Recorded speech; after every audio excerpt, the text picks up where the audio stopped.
The stars stretched endlessly across the black sky. Tiny specks of light scattered like diamonds on a velvet cloth. Commander Elias Kane stood on the bridge of the Endeavour, humanity's most advanced exploration vessel, gazing at the distant Erythra system. It had been a long journey, 5 years of travel through the void, and now the time had come to make contact with a new civilization. The Kular were known throughout the galaxy for their intelligence, their strict order, and their pride. They had no history of friendly dealings with humans, and rumors painted them as distant, almost cold creatures who measured every action by logic and efficiency. Elias adjusted the insignia on his uniform and took a deep breath. He had trained for years for this moment, learning alien languages, customs, and negotiation tactics, but no training could prepare him fully for the unknown. His crew moved around him with quiet efficiency, running final system checks. Even with all the technology and preparation, Elias felt a ripple of nervous excitement. Humanity had a chance to prove itself, and he was determined to make it count. When the Endeavour descended into orbit around the Quailar homeworld, a planet of silver forests and crystalline oceans, Elias's heart quickened. The alien cities sparkled under the twin suns, towers of translucent metal rising like giant trees, and energy beams crisscrossing the sky. The Kular had achieved wonders humanity could only dream of. And here he was, representing a species they likely considered primitive. The first meeting was arranged at the Great Observation Hall, a structure that floated above the planet like a jewel. Elias entered cautiously, scanning the room. Quailar dignitaries moved with grace and precision, their limbs elongated and shimmering under the hall's soft light. At the center, Lyra stood, her presence commanding and serene. Her eyes, a brilliant shade of violet, met his immediately, sharp and calculating. She exuded an aura of control, as if she could measure his thoughts with a glance. "Commander Kane," she said, her voice smooth but firm, "we have observed your species. Your arrival is noted. Please, state your purpose." Elias straightened. "We come in peace," he began, "to learn from your people, to exchange knowledge, and to explore potential cooperation." He paused, aware that words alone would not earn their trust. Humanity has achieved much in its own way. We hope to share our skills and ideas while learning from yours. Lyra's eyes narrowed slightly, and she tilted her head. "You speak of achievements," she said, "yet your technology is crude, your ships are slow, your understanding of science is limited. Why should we risk our resources on humans?" Elias felt the sting of rejection but refused to show it. He had expected skepticism, but her words were colder than he had anticipated. Still, he kept his tone calm and measured. "Perhaps we are not as advanced as you, but our strength lies in adaptability and creativity. We can find solutions your systems might not anticipate." Lyra's expression did not change. "We value precision. Creativity without discipline leads to failure. Humans have been reckless in the past. Why should this be different?" The room seemed to grow colder, the tension pressing on Elias's shoulders. He realized immediately that words alone would not be enough. The Quailar respected actions, not promises. Elias needed to demonstrate, not argue. He nodded respectfully. "I understand. I hope, over time, you will see that we are capable in ways beyond raw technology." Lyra raised an eyebrow, a small sign of curiosity, though she did not acknowledge it. "Time will tell," she replied curtly, signaling the meeting's end. Elias bowed slightly and left, noting her glance lingered a fraction longer than polite protocol required. It was small, almost imperceptible, but it was enough to spark hope. Over the next few days, the humans were assigned quarters in a high-city district, a place that overlooked the shimmering crystalline forests. Elias spent his mornings learning the Kular language more fluently, attempting to understand the logic behind their every action. Lyra, meanwhile, could often be seen in the laboratories and observation platforms, moving with precision and focus that was almost hypnotic. Elias observed from a distance, studying her methods and the way she interacted with her peers. The Quailar were efficient, but he noticed patterns of rigidity that humans could exploit, not in deception, but in adaptability. Elias decided that he would show his worth not by speeches or plans but by quiet action.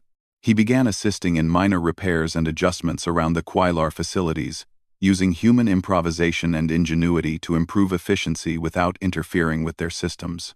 It was subtle, nearly invisible, but when a component failed, and Elias quietly adjusted it with a tool borrowed from the Endeavor, the Quailar engineers noticed. They looked at him with curiosity, whispering among themselves. Lyra, however, observed in silence, her expression unreadable. One evening, a small accident occurred in the laboratory. A containment field for a volatile energy crystal began fluctuating. The Quailar engineers hesitated, unsure how to stabilize it quickly. Elias stepped forward, speaking softly. If we adjust the field matrix this way, we can redistribute the energy without causing a breach. He worked methodically, using human intuition, combined with his understanding of Quailar systems. The field stabilized, and the engineers breathed a collective sigh of relief. Lyra watched from a distance, her eyes narrowing in thought. She had rejected him verbally, yet here he was, solving a problem she herself might have struggled with for hours. She did not approach him immediately, but she began to see him in a different light, one of competence and calm under pressure. Days passed, and small incidents like these continued. Elias's presence became quietly respected, even by those who had doubted him initially. Yet Lyra remained distant. She would acknowledge his contributions only with a measured nod or a silent glance, never praise, never warmth. Elias accepted it, knowing that patience was part of the process. One afternoon, as they worked on analyzing atmospheric samples, Lyra spoke directly to him for the first time, outside of formal meetings. "You are persistent," she said, not unkindly. Most humans would have given up after the first rejection. Elias smiled slightly. "Persistence is part of our nature," he replied. "We learn by trying, by failing, and trying again. Sometimes that makes us clumsy, but often it leads to solutions others do not see." Lyra considered his words, her gaze steady. "Perhaps," she said slowly. "Or perhaps it is stubbornness disguised as determination." Elias laughed softly. "Maybe it is both. But if it helps, I think humans can accomplish remarkable things when they work together and respect those who are more knowledgeable than them." For a moment, Lyra's stern expression faltered. Just slightly. She turned back to her instruments, but the corner of her mouth twitched almost the hint of a smile. Elias noticed, but he said nothing. Patience, he reminded himself, would be key. As the weeks passed, small gestures of trust began to appear. Lyra allowed him to assist in more complex projects, consulting him on calculations and theoretical models. She still maintained her authority and critical eye, but she no longer dismissed him outright. Elias, in turn, continued to respect her knowledge, never attempting to overshadow or challenge her unnecessarily. One evening, as the twin suns set over the crystalline forests, painting the sky in shades of violet and gold, Elias and Lyra found themselves alone in the observation hall. The room was quiet except for the hum of energy fields and the distant chatter of other Quailar. Elias turned to her, careful to keep his tone gentle. "I hope you do not mind my presence," he said. "I do not wish to intrude, but I find your work inspiring." Lyra regarded him for a long moment, her violet eyes reflecting the fading light. "Inspiring is a strong word," she replied softly. "I did not expect a human to remain so consistent, so patient." Most would have left after the first cold response. Elias nodded. "I have learned that patience often reveals what words cannot, and sometimes understanding comes slowly. That is why I stay." Lyra's gaze softened ever so slightly. She did not smile. Not yet. But the tension between them eased. For the first time, she allowed herself to consider that this human, this Elias Kane, might be different from what she had expected. As night fell, and the stars appeared above the Quailar cities, Elias felt a quiet hope. The first step had been taken, not through speeches or grand gestures, but through action, patience, and respect. The path ahead would not be easy, and Lyra's full acceptance was far from certain. But for the first time, he sensed that the ice around her heart had begun to crack, just enough for light to shine through. And in that moment, as the stars glittered across the sky, Elias Kane made a silent promise. He would not give up. Not now, not ever. Humanity had a chance here, not only to prove its worth to the Kular but to earn a place of respect and perhaps, in time, something more. The calm of the Kular city was shattered one morning by an urgent alert. Sensors had detected an incoming asteroid storm, far larger and faster than any the Kular had anticipated. The storm was set to pass directly through the orbital research station that monitored the planet's defenses and climate systems. Panic spread quickly through the station. Engineers ran frantically, issuing warnings and trying to reinforce shields. Yet even their most advanced technology struggled to keep up with the speed and unpredictability of the asteroids. Elias Kane was in the observation hall when the alert sounded. The red flashing lights reflected off the crystalline walls, painting the room in urgent shades of danger. Lyra was already at her station, issuing orders to her team with sharp precision.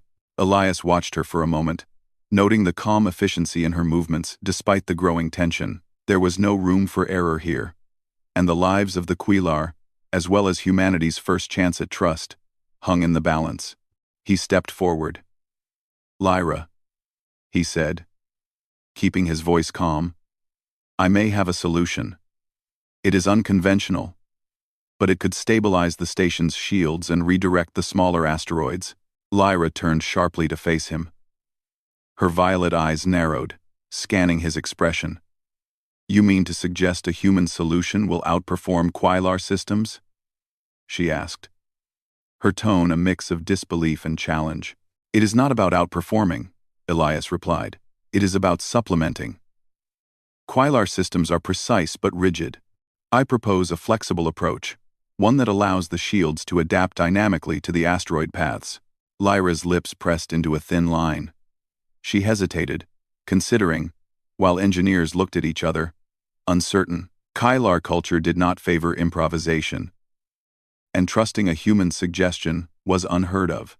But the storm was approaching rapidly, and hesitation could mean disaster. "Explain," she commanded. Elias moved to the holographic display, projecting the storm's path. "The asteroids are varying in size and speed, too quickly for your automated systems to adjust in real time. If we deploy modular deflectors in a pattern that shifts according to impact velocity, we can create a buffer zone. It will not be perfect, but it will buy us enough time to adjust the main shields and minimize damage." Lyra studied the display, her mind racing through calculations. "This is unorthodox," she said slowly. "But you are confident it will work?" "I am," Elias said. "If we work together, I can direct the deployment in real time. Human flexibility plus Quailar precision." There was a tense pause. Finally, Lyra nodded. "Do it. But follow my instructions exactly. One deviation and the system will collapse." Elias allowed himself a small smile, not arrogance, but determination. "Understood." For hours, the two worked side by side. Lyra coordinated the Kular engineers with precision, while Elias monitored the modular deflectors, adjusting their positions in response to the erratic movements of the asteroids. The situation was chaotic. Warnings blared, systems overloaded, and minor explosions rocked the station. But Elias remained calm, guiding the team with steady hands and quick thinking. At one point, a large asteroid broke free from the predicted path, heading straight for a critical power node. Lyra's eyes widened. "It will destroy the core," she shouted. Elias moved instantly. "Activate the secondary deflectors at coordinates Theta 7 and Gamma 3. Divert its trajectory by combining vector pulses." Lyra hesitated for only a moment, then executed the command. The asteroid shifted just enough to avoid the power node, breaking apart harmlessly in smaller fragments. Engineers cheered, their relief palpable. Lyra looked at Elias, astonished, but she said nothing. only allowed the briefest flash of admiration to cross her face before returning to her work. By the time the storm passed, the station had sustained minimal damage, an outcome that the Kular themselves admitted was remarkable. Engineers and administrators crowded around Elias, praising his quick thinking, but he did not allow himself time for satisfaction. He knew Lyra's approval mattered more than the applause of others. She approached him quietly, her violet eyes reflecting the soft glow of the repaired systems. "You did well," she said simply, a rarity in her measured speech. "I underestimated the adaptability of your species. You combined intuition with action, something we rarely do." Elias nodded, keeping his tone humble. "I only acted as I could. But your systems, your people, they made it possible. Without them, it would have been impossible." Lyra studied him for a long moment, her gaze intense yet thoughtful.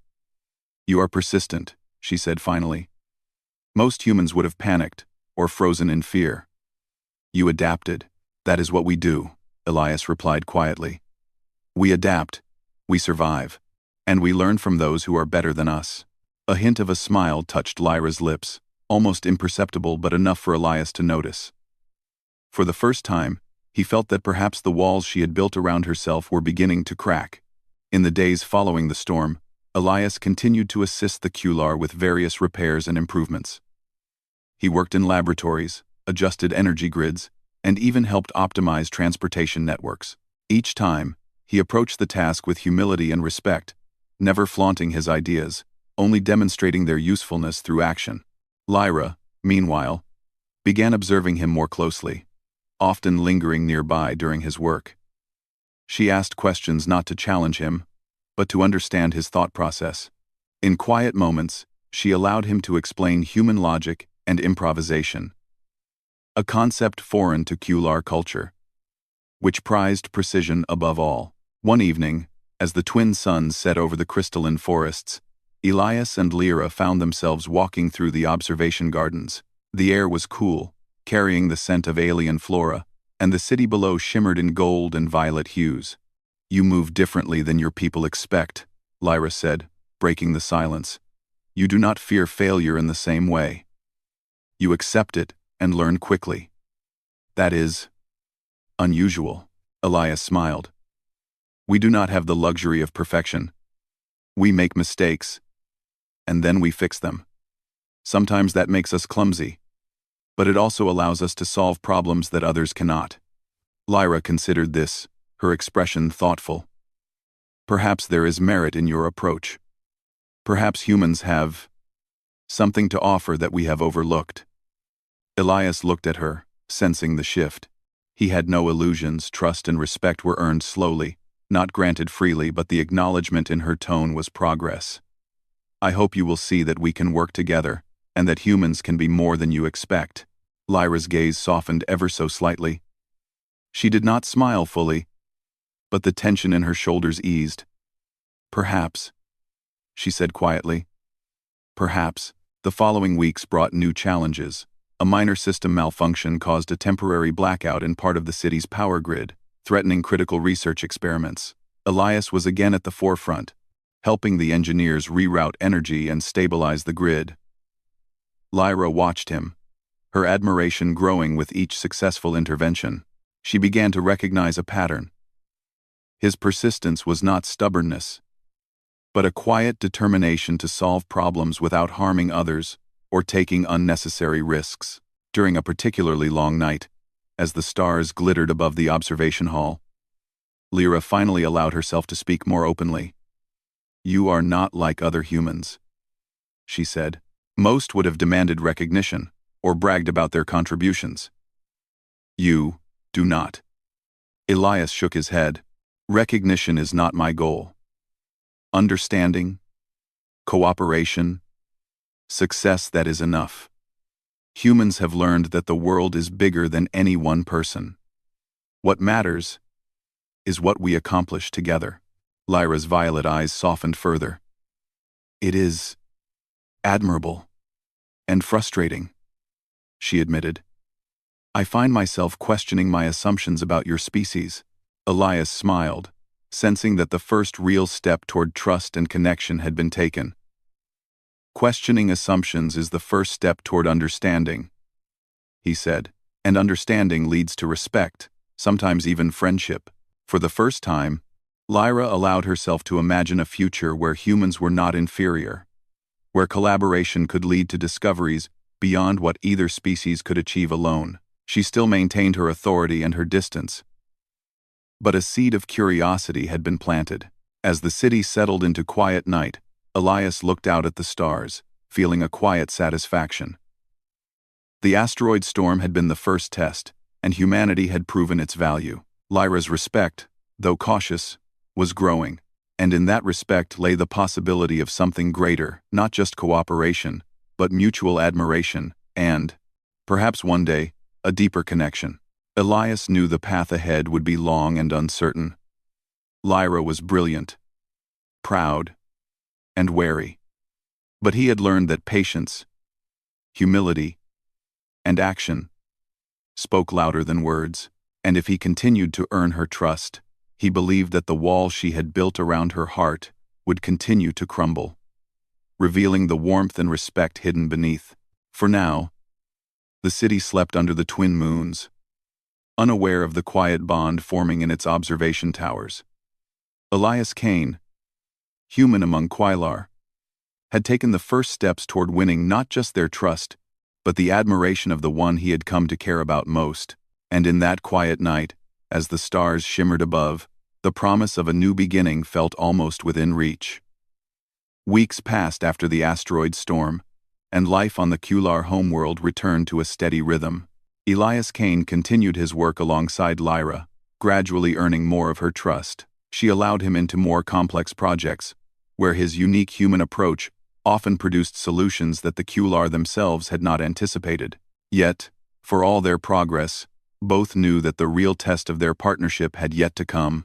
That test arrived unexpectedly in the form of a discovery on Erythra's distant moon, Chira. An ancient alien ruin had been detected in orbital scans, a structure far older than the Qular civilization itself. The ruins were unstable, their energy patterns unpredictable, and the potential for harm great. The Qular Council authorized an expedition, selecting Lyra to lead the mission and, to her initial protest, Elias as her human assistant. The morning of the mission was tense. The shuttle that would carry them to Kyra's surface hovered above the city, its engines humming softly.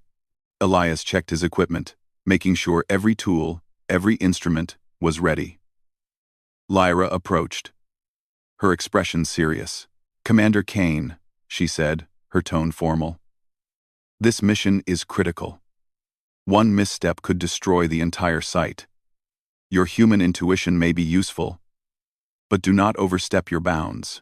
"I understand," Elias replied calmly. "I will follow your lead. My goal is to assist, not interfere." Lyra studied him for a long moment, then nodded. "Very well. Let us proceed." The shuttle descended through Kyra's thin atmosphere, the alien moon's rocky surface stretching below them. The ruins lay ahead, jagged and mysterious, partially buried beneath centuries of dust and rock. As they landed, a sudden tremor shook the shuttle, dust falling from the ceiling of the cavernous entrance. Elias's hand went instinctively to steady Lyra, though he said nothing, focusing on analyzing the tremor. Lyra gestured for him to follow. "Keep close," she warned. "The structure is unstable. Sensors are unreliable, and gravity shifts unpredictably." Inside the ruin, the air was thick with ancient energy. Strange glyphs glowed faintly on walls of unknown material, and the floors shifted slightly under their weight. Lyra led the way, her movements precise, scanning each room for threats. Elias followed, taking careful notes and adjusting sensors to detect weak points in the structure. Suddenly, a section of the floor collapsed beneath them, revealing a deep chasm. Lyra's eyes widened. "Careful," she shouted, barely grabbing a ledge. Elias reached out, steadying her as they both pulled back to solid ground. "That could have been disastrous," Lyra said, her voice tight with controlled tension. Elias shook his head. "We survived." Now we can adjust our path and continue safely. Sometimes, human intuition allows us to see things before technology does. She glanced at him, a flicker of respect in her eyes. You are bold, human, bold and observant. The deeper they ventured, the more dangerous the ruins became. Energy pulses surged unpredictably from the walls, triggering mechanical defenses that had lain dormant for centuries. A set of ancient drones activated suddenly, their metallic limbs glinting as they moved toward the explorers. Lyra drew her energy tool, but the drones were fast, unpredictable, and the corridors too narrow for conventional tactics. Elias acted on instinct. Use the walls as leverage, he shouted. We can redirect their motion into the side chambers without damaging the central energy core. Lyra hesitated for only a moment, then followed his instructions. They moved in synchronized steps, using the narrow walls to channel the drones safely away from sensitive areas. The plan worked, and the drones were neutralized without triggering further defenses. Lyra's breathing was heavy, but her eyes met his with a new intensity. That was impressive, she admitted. You calculated movements in ways even I did not anticipate. Elias smiled, but only briefly. We are not finished yet. The energy signatures ahead are unstable. We must proceed carefully. They moved on, the ruins twisting in unpredictable ways, corridors collapsing behind them, and floors giving way with sudden tremors. Elias noticed patterns in the energy pulses that Lyra initially overlooked, subtle vibrations in the walls that indicated structural weaknesses. Using human ingenuity combined with Quailar precision, he suggested alternative routes, shoring up weak points with portable stabilizers from their shuttle. Hours passed in tense silence, broken only by their careful movements and the distant hum of the ruins' energy. Gradually, Lyra began to rely on Elias more, consulting him on choices and strategies. His calm under pressure, his ability to adapt to changing circumstances, and his patience with the delicate structure of the ruins earned her full attention. At the heart of the ruin, they discovered a chamber filled with artifacts and energy conduits of unimaginable complexity. The air shimmered with power, and the floor was covered with glyphs that seemed to shift when observed. Lyra approached the central device, attempting to interface with its controls. It's more complex than anything we have seen, she murmured, frustration flickering across her features. Elias leaned closer, studying the glyphs. Perhaps it is not about force or precision, he suggested. Perhaps it is about understanding the pattern, moving in sync with it, rather than trying to control it directly. Lyra considered this. You may be right, she said slowly. Show me. Elias guided her, suggesting sequences and gestures that combined both human intuition and Quailar logic. Slowly, the device responded. Lights pulsed rhythmically, energy stabilized, and the chamber's atmosphere seemed to breathe with their movements. Together, they unlocked a portion of the ancient knowledge, revealing diagrams and data far beyond contemporary understanding. For the first time, Lyra's expression softened completely. You understand things differently, she said, her voice almost in awe. Your perspective allows solutions we would never have considered. Elias nodded. We are different. Yes. But different does not mean inferior. Sometimes, it is necessary to look at problems in ways that are not expected. Their moment of success was interrupted by another tremor, stronger than before. The ceiling above them cracked, sending chunks of rock crashing down. They barely escaped the falling debris, and the chamber began to collapse. Move, Lyra shouted. They ran, Elias leading, guiding her through a path that balanced speed with safety. Several times, he pulled her back from collapsing floors or falling beams, their movements synchronized perfectly. Finally, they reached the exit, the ruins settling into silence behind them. Outside, Chira's surface was calm, under the moonlight. As if nothing had happened, Elias leaned against the shuttle, breathing heavily but grinning. Lyra, still catching her breath, looked at him differently now. You saved us, she said quietly. Not by force, not by following protocol, but by thinking, adapting, reacting. You truly are remarkable. Elias smiled humbly. I only did what I could. Lyra's violet eyes met his, and for the first time, there was no trace of doubt. Respect, admiration, and something warmer were evident. I see now, she said softly. Perhaps my judgment of humans was incomplete. Elias nodded. Understanding takes time. Patience reveals value. And sometimes, respect grows where it was once absent. As they returned to the shuttle, Lyra walked beside him rather than ahead, an unusual sign of camaraderie. Conversations flowed more freely, and even moments of quiet shared between them felt comfortable, a stark contrast to the initial tension that had defined their early encounters. Back on the Kular homeworld, the Council was amazed at the information and artifacts Elias and Lyra brought back. The mission had been a success beyond expectation, revealing insights that could advance Kular technology for decades. Lyra presented their findings, crediting Elias openly, a rare act of acknowledgement from the reserved scientist. Later, in the observation gardens, Elias and Lyra stood side by side, watching the twin suns dip below the horizon. You have changed the way I think about humans, Lyra admitted. Persistence, creativity, and courage. Perhaps we underestimated your species. Elias smiled. We are more than we seem, Lyra. Sometimes it takes time, and the right circumstances to see it. And sometimes, it takes the right person to help you understand that. Lyra's gaze softened. You are not like anyone I have ever met. Perhaps I misjudged you at first. You did, Elias replied gently. But that does not matter now. What matters is what we do together from here. See, a gentle breeze rustled the alien trees around them. The city lights shimmered beneath the horizon, and the stars above sparkled like witnesses to a bond that had begun to form through shared challenge and mutual respect. Elias knew the path ahead remained uncertain. Lyra was brilliant, cautious, and proud. Yet, through patience, courage, and the simple act of showing what humanity could achieve, he had begun to earn not only her trust, but her admiration. And perhaps, in time, more than admiration. For now, though, the victory of the Ruins mission was enough. Humanity had proven its worth, not by brute force or dominance, but by creativity, resilience, and cooperation. Elias Kane had taken another step toward earning the heart of the one he admired most, and the galaxy had begun to see that humans were a force capable of remarkable things. The Quailar city was alive with quiet celebration.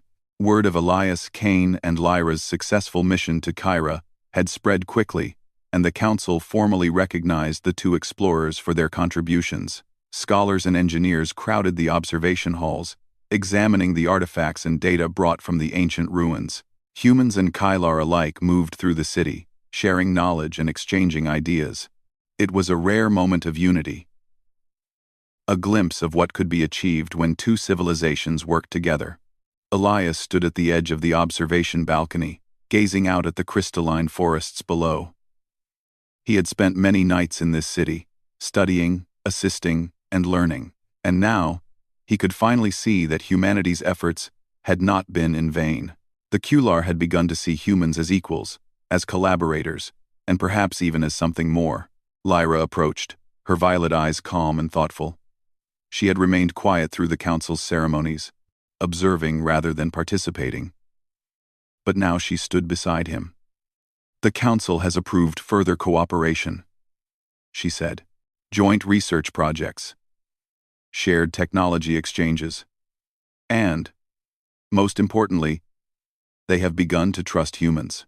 Elias nodded, smiling. It is a good start, but trust is earned every day, not just granted once. And we must continue to prove that humanity is worthy of it. Lyra's gaze shifted to him, a rare softness in her expression. You have proven more than your species' worth, Elias Kane. You have proven your own. He looked at her, startled slightly by the sincerity in her voice.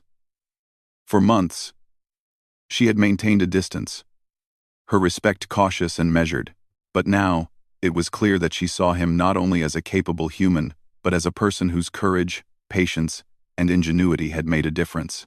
"You honor me," he said quietly. "But I could not have done this alone. Without your guidance, your knowledge, and your willingness to trust, none of this would have been possible." Lyra's lips curved into the faintest of smiles, something that was both acknowledgement and admission. "Perhaps you are correct.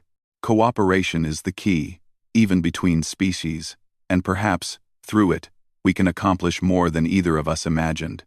The following days were filled with intense activity. Joint teams of humans and Quailar scientists worked together to analyze the artifacts and data, unlocking secrets that had lain dormant for millennia. The technology they discovered had the potential to revolutionize energy systems, propulsion methods, and even medical research across both species. Elias threw himself into the work, guiding humans in collaboration with the Qular, often acting as the bridge between the two cultures. Lyra remained close, consulting with him more openly than ever before. She asked for his opinion on strategies, shared her own insights, and even joked lightly on occasion, a sign of comfort Elias had not expected so soon. Their bond had grown from mutual respect into a genuine partnership, each learning from the other, each challenging the other to be better. One evening, as the twin suns set over the city, Lyra invited Elias to accompany her to the observation gardens. The air was filled with the scent of alien flora, and the soft hum of the city below created a gentle rhythm. The moment felt quiet, private, and important.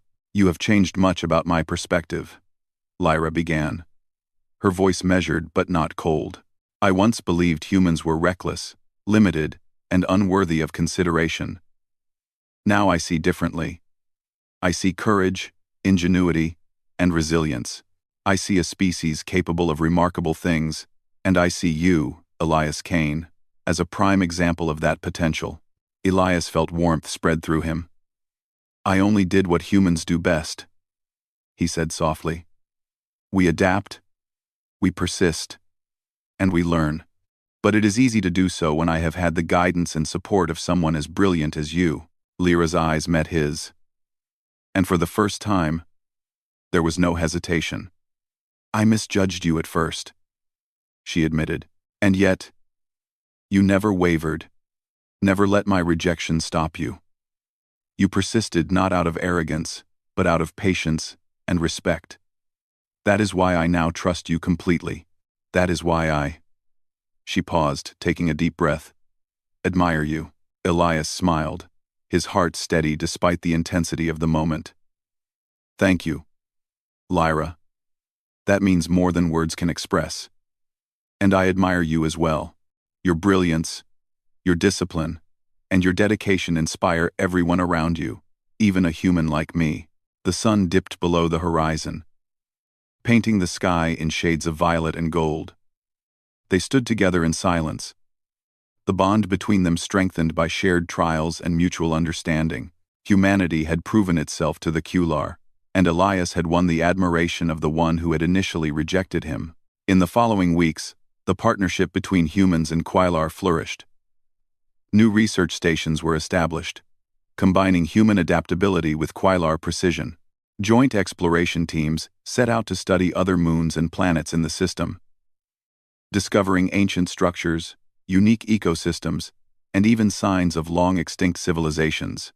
Elias and Lyra often worked together in the field, their collaboration seamless. During one mission to examine a partially collapsed alien city, Elias's quick thinking saved Lyra from falling debris, while Lyra's knowledge guided the team safely through unstable areas. Every challenge they faced reinforced the lessons they had learned about trust, cooperation, and the value of different perspectives. One night, after a long day of research, Elias and Lyra stood once more in the observation gardens. The city below sparkled like a sea of stars, and the twin moons reflected softly in the crystalline oceans. Lyra turned to him, her expression calm yet sincere. "Elias," she said quietly, "you have not only proven humanity's worth to the Qular, but you have proven something else entirely. You have shown me that courage, patience, and understanding are more powerful than arrogance or pride. You have won my respect, and something deeper." Elias felt a smile tug at his lips. "And you have shown me the value of discipline, intelligence, and unwavering focus. I could not have succeeded without your guidance. What we have accomplished together. It is greater than either of us alone." Lyra's eyes softened, and she extended her hand. "Together, then?" Elias took her hand, a gesture simple yet profound. "Together," he agreed. The human and the Kular stood side by side, looking out over the city and the stars beyond. Humanity had proven its ingenuity, courage, and perseverance, earning not only respect, but also a lasting place in the wider galaxy. Elias had won Lyra's admiration, respect, and the beginnings of a connection that promised more than professional collaboration. In the weeks and months that followed, the bond between humans and Kular deepened. Knowledge flowed freely between the species, and joint exploration missions uncovered wonders that had been lost to time. Elias and Lyra's partnership became a model for others, demonstrating that trust, cooperation, and mutual respect could overcome even the deepest prejudices. Through it all, Elias never forgot the moment when Lyra first looked at him with something beyond professional acknowledgement. The moment when patience, persistence, and understanding had opened the door to something new. He continued to work tirelessly, guiding humans in their efforts to collaborate with the Quailar, while also nurturing the connection that had grown between him and Lyra. One evening, as the city slept under the twin moons, Lyra and Elias stood once more in the observation gardens. The wind rustled the alien leaves gently, and the stars sparkled above like silent witnesses. Lyra turned to him, her violet eyes reflecting the soft light. "You have changed much," she said softly. "Not just in my perception, but in the perception of your species. Humanity has earned its place among us, and you have earned my trust and my admiration. That is a rare gift." Elias smiled, feeling the weight of months of effort and challenge lift from his shoulders. "It is a gift we give each other," he replied, "through cooperation, respect, and understanding. Humanity has proven its worth, and I have learned much from you as well." Lyra's expression softened further, and she reached out to touch his arm lightly. "Perhaps this is only the beginning," she said. "For humanity, for us, and for what we can accomplish together."